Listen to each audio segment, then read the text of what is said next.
Friends, welcome back to my channel Simnas food world. അപ്പോൾ ഇന്ന് ഞാൻ വന്നിട്ടുള്ളത് നല്ല സോഫ്റ്റ് ആയിട്ടുള്ള ഒരു വട്ടയപ്പത്തിൻ്റെ റെസിപ്പി ആയിട്ടാണ് കേട്ടോ. അപ്പോൾ ഈ ഒരു വട്ടയപ്പം റെഡിയാക്കാനായിട്ട് നമുക്ക് തേങ്ങയുടെ ആവശ്യമില്ല. അപ്പോൾ പുറത്തൊക്കെ നിൽക്കുന്നവർക്ക് ഒത്തിരി ഉപകാരപ്പെടുന്ന നല്ലൊരു വീഡിയോ ആണ് കേട്ടോ. അപ്പോൾ എല്ലാവരും ഒന്ന് കണ്ടു നോക്കുക. പിന്നെ ഈ ഒരു വട്ടയപ്പം നമുക്കൊരു ഒരാഴ്ചയൊക്കെ കേടുകൂടാതെ നമുക്ക് കഴിക്കാനായിട്ട് പറ്റും കേട്ടോ. അപ്പോൾ കണ്ടു നോക്കിയിട്ട് ഇഷ്ടപ്പെട്ടാൽ ഒന്ന് തീർച്ചയായിട്ടും ട്രൈ ചെയ്ത് നോക്കിയിട്ട് നിങ്ങളുടെ കമൻറ്റുകൾ മറക്കാതെ വന്ന് കമൻറ്റ് ബോക്സിൽ അറിയിക്കുക.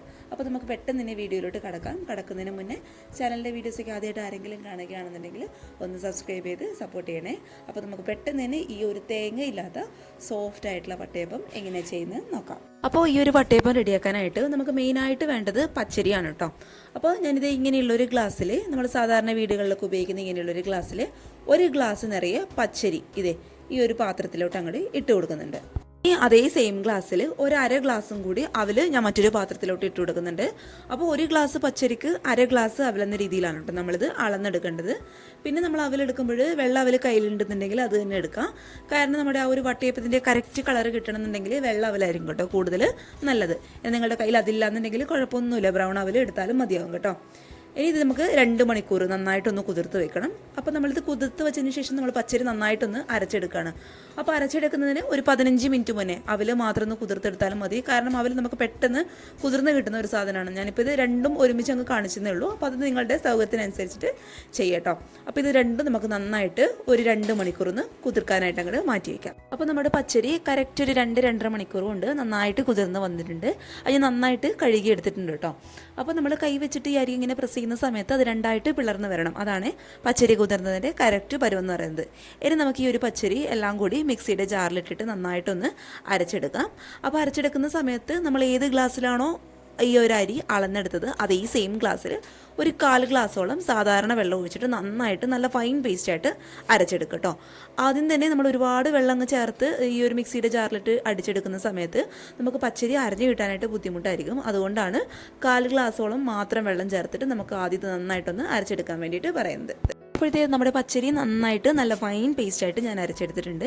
ഇനി നമ്മൾ ഇതിലോട്ട് ചേർത്ത് കൊടുക്കാനായിട്ട് പോകുന്നത് നമ്മൾ നേരത്തെ കുതിർത്ത് മാറ്റി വെച്ചിട്ട് നന്നായിട്ട് കഴുകി എടുത്തിട്ട് നമ്മുടെ അവൽ കംപ്ലീറ്റ് ആയിട്ട് ഞാൻ ഇതിലോട്ട് അങ്ങോട്ട് ചേർത്ത് കൊടുക്കുകയാണ്. പിന്നെ നമ്മൾ ഇതിലോട്ട് ചേർത്ത് കൊടുക്കാൻ പോകുന്നത് നമ്മുടെ അപ്പം നന്നായിട്ട് സോഫ്റ്റായിട്ട് വരാൻ വേണ്ടിയിട്ടും അതുപോലെ നമ്മൾ അരച്ച് വയ്ക്കുന്ന മാവ് പെട്ടെന്ന് അങ്ങോട്ട് പൊങ്ങി വരാൻ വേണ്ടിയിട്ടും ഒരു 1/2 ടീസ്പൂണോളം ഈസ്റ്റ് ഞാൻ ഇതിലോട്ട് ചേർത്ത് കൊടുക്കുന്നുണ്ട് കേട്ടോ. പിന്നെ നമ്മുടെ ഈ ഒരു അപ്പത്തിന് നല്ല മധുരം കിട്ടാൻ വേണ്ടിയിട്ട് ഒരു 5 മുതൽ 6 ടേബിൾ സ്പൂൺ വരെ പഞ്ചസാര. അപ്പോൾ ഈ ഒരു അളവിലൊക്കെ പച്ചരി എടുക്കുകയാണെന്നുണ്ടെങ്കിൽ ഈ ഒരു 5-6 ടേബിൾ സ്പൂണോളം പഞ്ചസാര എന്നുള്ളത് കണക്കായിട്ടുള്ള മധുരമാണ് കേട്ടോ. ഇനി നല്ല മധുരം കഴിക്കാൻ ആഗ്രഹമുള്ളവർ ഒരു 8 മുതൽ 9 ടേബിൾ സ്പൂൺ വരെ പഞ്ചസാര എടുക്കാം കേട്ടോ. അതപ്പോൾ നിങ്ങളുടെ ഇഷ്ടത്തിനനുസരിച്ചിട്ട് ചെയ്യാം. പിന്നെ ഇതേ നമ്മുടെ അപ്പത്തിന് നല്ലൊരു ഫ്ലേവർ കൊടുക്കാൻ വേണ്ടിയിട്ട് ഒരു ഏലക്കായുടെ ഒരു 2-3 കുരു മാത്രമേ ഇതിലോട്ട് അങ്ങോട്ട് ഇട്ട് കൊടുക്കാം. നിങ്ങളുടെ കയ്യിൽ ഏലക്ക പൊടിച്ചതുണ്ടെന്നുണ്ടെങ്കിൽ അതൊരു 1/4 ടീസ്പൂണോളം ഇട്ട് കൊടുത്തോളൂ കേട്ടോ. അപ്പോൾ ആ ഒരു ഏലക്കായുടെ ഫ്ലേവർ നല്ല ഇഷ്ടമാണെന്നുണ്ടെങ്കിൽ കൂടുതൽ ചേർത്ത് കൊടുത്തോളൂ കേട്ടോ. ഞാനത് കഴിക്കാനായിട്ട് അത്ര താല്പര്യമില്ല, അതുകൊണ്ട് ഈ ഒരു കുരു മാത്രമേ ഞാൻ ഇട്ട് കൊടുക്കുന്നുള്ളൂ. ഇനി നമുക്കിതിലോട്ട് വെള്ളം ചേർത്ത് കൊടുക്കണം. അപ്പോൾ വെള്ളത്തിൻ്റെ അളവ് എന്ന് പറയുന്നത് നമ്മൾ ഏത് ഗ്ലാസ്സിലാണോ പച്ചരിയൊക്കെ അളന്നെടുത്തത് അതേ സെയിം ഗ്ലാസ്സിൽ ഒരു 1/2 ഗ്ലാസോളം സാധാരണ വെള്ളം. ഇനി ഇതെല്ലാം കൂടി നന്നായിട്ടൊന്ന് അരച്ചെടുക്കുക. ഒട്ടും ആ ഒരു അവലിൻ്റെ കട്ടകളൊന്നുമില്ലാതെ നന്നായിട്ട് നല്ല ഫൈൻ പേസ്റ്റായിട്ട് അരച്ചെടുക്കാനായിട്ട് ശ്രദ്ധിക്കുക കേട്ടോ. അപ്പോഴത്തേ നമ്മുടെ പച്ചരിയും അവലും കൂടി ഞാൻ നന്നായിട്ട് അരച്ചെടുത്തിട്ടുണ്ട്. പിന്നെ അരച്ചെടുക്കുന്ന സമയത്ത് ഞാൻ നേരത്തെ പറഞ്ഞ പോലെ ആ ഒരു പച്ചരിയുടെ തരിതരിപ്പോ അല്ലാതെ അവലിൻ്റെ കട്ടകളൊന്നും ഇല്ലാതെ നന്നായിട്ട് നല്ല ഫൈൻ പേസ്റ്റായിട്ട് അരച്ചെടുക്കാനായിട്ട് ശ്രദ്ധിക്കുക കേട്ടോ. ഇനി ഈ ഒരു മിക്സിയുടെ ജാറിൽ ഇതേ ഒരു 1/4 ഗ്ലാസും കൂടി വെള്ളം ഒഴിച്ചിട്ട് നന്നായിട്ട് മിക്സ് ചെയ്ത് ഈ ഒരു മാവിലോട്ട് അങ്ങോട്ട് ചേർത്ത് കൊടുക്കുക. അപ്പോൾ നമ്മൾ മൊത്തത്തിൽ ചേർത്ത വെള്ളത്തിൻ്റെ അളവ് എന്ന് പറയുന്നത് കറക്റ്റായിട്ട് ഓർമ്മിക്കുക, 1 ഗ്ലാസ് വെള്ളം കേട്ടോ. ഇനി നമുക്കിത് പുളിച്ച് വരാനായിട്ട് അങ്ങോട്ട് മാറ്റി വയ്ക്കാം. അപ്പോൾ ഒരുപാട് തണുത്ത ഏരിയയിൽ താമസിക്കുന്നവരാണെന്നുണ്ടെങ്കിൽ ഒരു 6-7 മണിക്കൂറൊക്കെ എനിക്ക് തോന്നുന്നു പുളിച്ച് വരാനായിട്ട് ടൈം എടുക്കും. അപ്പോൾ ഇവിടേക്ക് ഒരു 4 മണിക്കൂർ എടുക്കും കേട്ടോ. ഞാനിപ്പോൾ നാട്ടിലാണുള്ളത്, 4 മണിക്കൂർ ടൈം എടുക്കും.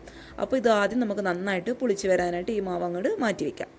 അപ്പോഴത്തേ നമ്മുടെ മാവ് കറക്റ്റ് ഒരു 3-3.5 മണിക്കൂർ കൊണ്ട് നന്നായിട്ട് പുളിച്ച് വന്നിട്ടുണ്ട്. നമ്മൾ അരച്ചെടുത്ത് ഈ ഒരു മാവിൻ്റെ മുകളിലോട്ടായിട്ട് പതപതിയായിട്ട് വരാനായിട്ട് തുടങ്ങും. ആ ഒരു സമയത്ത് നമുക്ക് അപ്പം ചുട്ടെടുക്കാനായിട്ട് തുടങ്ങാം കേട്ടോ. അപ്പോൾ അപ്പം റെഡിയാക്കി എടുക്കുന്നതിന് മുന്നേ ഞാനിതിലോട്ട് ഒരു 1/2 ടീസ്പൂണോളം ബേക്കിംഗ് പൗഡർ ഇട്ട് കൊടുക്കുന്നുണ്ട് കേട്ടോ. നമ്മുടെ അപ്പം നന്നായിട്ട് സോഫ്റ്റായിട്ട് വരാൻ വേണ്ടിയിട്ടാണ്. പിന്നെ ഈ ഒരു അപ്പത്തിൻ്റെ മധുരം ഒന്ന് ബാലൻസ് ആക്കി കിട്ടാൻ വേണ്ടിയിട്ട് ഒരു നുള്ളു ഉപ്പും കൂടി ചേർത്ത് കൊടുക്കുക കേട്ടോ. അപ്പോൾ നമ്മൾ ഇതൊക്കെ ചേർത്ത് കൊടുത്തതിന് ശേഷം ഈ ഒരു മാവ് ഒരുപാട് ബലം കൊടുത്ത് അങ്ങോട്ട് മിക്സ് ചെയ്യാനായിട്ട് പാടില്ല കേട്ടോ. നമ്മുടെ അപ്പം അങ്ങ് ഹാർഡാവാനായിട്ട് തുടങ്ങും. അതുകൊണ്ട് പതുക്കെ ഒരു സ്പൂൺ വെച്ചിട്ട് എല്ലാം കൂടി നന്നായിട്ടൊന്ന് മിക്സ് ചെയ്ത് കൊടുക്കുക. അപ്പോഴത്തെ ഞാനിതേ ഇങ്ങനെയുള്ളൊരു പാത്രത്തിലാണ് കേട്ടോ നമ്മുടെ അപ്പം റെഡിയാക്കി എടുക്കാനായിട്ട് പോകുന്നത്. അപ്പോൾ നമ്മുടെ അപ്പം പെട്ടെന്ന് അങ്ങ് റെഡിയായി കഴിഞ്ഞാൽ ആ ഒരു പാത്രത്തിൽ നിന്ന് പെട്ടെന്ന് അങ്ങോട്ട് വിട്ട് കിട്ടാൻ വേണ്ടിയിട്ട് കുറച്ച് വെളിച്ചെണ്ണ ഇതിലോട്ടൊന്ന് ഗ്രീസ് ചെയ്ത് കൊടുക്കുന്നുണ്ട്. ഒരുപാട് വേണം കേട്ടോ, കുറച്ച് മാത്രം മതി. ഒരുപാടായി കഴിഞ്ഞാൽ ആ ഒരു വെളിച്ചെണ്ണയുടെ പച്ചക്കുത്തലുണ്ടാകും, അതുകൊണ്ട് കുറച്ച് മാത്രം ഒന്ന് ഗ്രീസ് ചെയ്ത് കൊടുക്കാം. ഇനി ഒരു പാത്രത്തിൻ്റെ ഒരു പകുതി ഭാഗത്തോളം മാത്രം മാവ് ഇതിലോട്ട് അങ്ങോട്ട് ഒഴിച്ചു കൊടുക്കുക. ഒരുപാടായി കഴിഞ്ഞാൽ നമ്മുടെ ബേക്കിംഗ് പൗഡറൊക്കെ ഇട്ടുകൊടുത്തുകൊണ്ട് ഒരു പാത്രത്തിൻ്റെ മുകൾ ഭാഗം വരാനുള്ള ചാൻസ് ഉണ്ട്. അതുകൊണ്ട് ഒരു പകുതി ഭാഗം വരെ മാവ് ഇതിലോട്ട് അങ്ങോട്ട് നിറച്ചു. അപ്പോൾ ഇത് ഈ ഒരു ഇഡ്ഡലി ചെമ്പിലാണ് കേട്ടോ നമ്മളുടെ അപ്പം റെഡിയാക്കി എടുക്കാനായിട്ട് പോകുന്നത്. അപ്പോൾ കറക്റ്റായിട്ട് ആവിയൊക്കെ പുറത്തോട്ട് വരുന്ന ഒരു തട്ടും കൂടി ഞാൻ ഇതിലോട്ട് അങ്ങോട്ട് വെച്ച് കൊടുക്കുകയാണ്.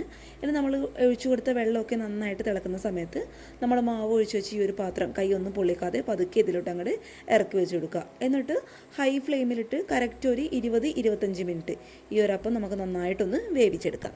ബാക്കിയുള്ള മാവ് ഇതേ ഇങ്ങനെയുള്ളൊരു കുഞ്ഞു പാത്രത്തിലും കൂടി ഞാൻ ഒഴിച്ചു കൊടുക്കുന്നുണ്ട്. അപ്പോൾ അത് കാണാനായിട്ട് ഒരു കുഞ്ഞുങ്ങൾക്കൊക്കെ കഴിക്കാനായിട്ട് ഭയങ്കര ഒരു ഇഷ്ടം ഉണ്ടാകും. അപ്പോൾ ബാക്കിയുള്ള മാവ് ഇത് ഈ ഒരു പാത്രത്തിലും കൂടി ഞാൻ ഒഴിച്ചു കൊടുക്കുന്നുണ്ട്. അപ്പോൾ ഒഴിച്ചു കൊടുക്കുന്നതിന് മുന്നേ ഇതിലോട്ട് ഓയിൽ ഒന്ന് ഗ്രീസ് ചെയ്തതിന് ശേഷം ഈ ഒരു മാവ് പകുതി ഭാഗം വരെ ഒഴിച്ചു കൊടുത്തിട്ട് കറക്റ്റ് ആ ഒരു 15-20 മിനിറ്റിൽ നന്നായിട്ടൊന്ന് വേവിച്ചെടുക്കാം കേട്ടോ.